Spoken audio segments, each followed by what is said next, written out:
Fear, F-E-A-R. What does that mean to you? Does it mean forget everything and run?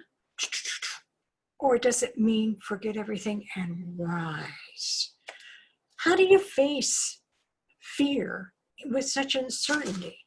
Well, one of the things I want to share with you is 3 things for you to do so you rise each and every day. I am Mary Ellen Collins. I'm the founder of the Motherless Daughters Ministry, and I'm excited to bring you this Monday morning ministry moments. Each week, you'll receive a short message that is connecting you to all of us, and hopefully that there are things that you will give you encouragement, things that you can will give you guidance and give you support. And today, what I want you to do is to listen and to act. I want you to do these 3 things. I want you to tell each other how it went for you when you tried 3 things. So, and if you're aware of other motherless daughters, I would encourage you to share this message, and I want to hear from you. Life today is so uncertain with the invisible enemy, the coronavirus, waiting and lurking and hiding to attack us. We did not choose this. The last 4.5 months have been fear-driven. We cannot turn on the TV without hearing gloom and doom. Many of us have lost loved ones. Many of us have lost our daily lives, our social connections. All of our normal routines have been upended. We are just depleted. Our cortisol levels are off the chart. Stress and fear have taken over, and our resiliency is depleted. So what do we do? Panic? Dread? We are spinning out of control, and we have to consciously decide to take care of ourselves. We know that compassion today is the uncertainty in the new normal. I've always heard the acronym that FEAR stands for forget everything and run, but I want you to choose differently. Choose to forget everything and rise. And I mean rise. And rise above your fears. Focus on what God is teaching you about yourself during this time of fear and uncertainty. We must every day face things every day and rise. But we always have a choice. We forget this when we are in this state of fear. A choice. Every day we have to look in, not back. This is an opportunity for us to choose, to grow. How do you know how to do something you've never done before? Nothing, and I say nothing, in life is that complicated. You can figure it out. Just step back and break it into small pieces and chunks. So let me share with you some of the ways that I actually choose, some of the ways that you can choose to rise. And these are things that I do every day.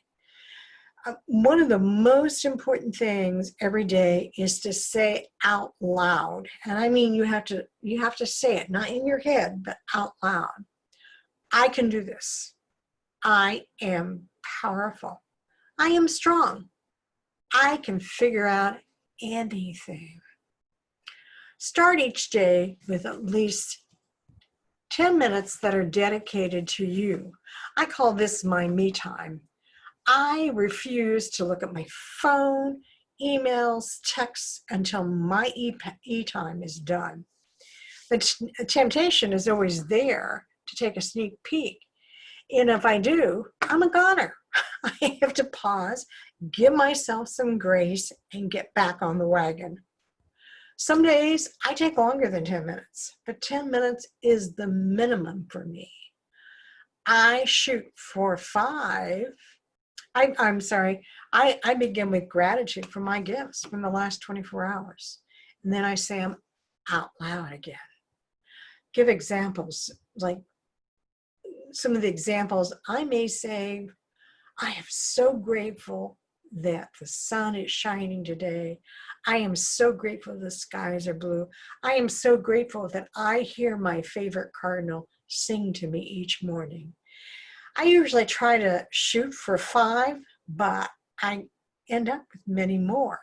And I keep myself bounded within the last 24 hours so I can really focus on those gifts that are so important that I need to say, I am grateful for.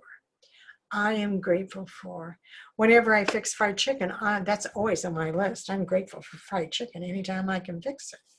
And you have to know I'm gluten-free and dairy-free, so I've figured out how to do it. That's really good. Share that with you again sometime. Positive statements keep negative things at bay. So it is so important to be positive and fill your cup 10 minutes worth of positivity. So not only your coffee, but your me cup. So your me time becomes positive and it starts your day off right. For you, it may be sitting in silence. It may be praying. It may be 10 minutes of yoga or some other type of exercise. The third thing I would say is think about what you've learned about yourself during this pandemic. You are stronger. You are better. You are more resilient today than yesterday. And make sure that you say these out loud.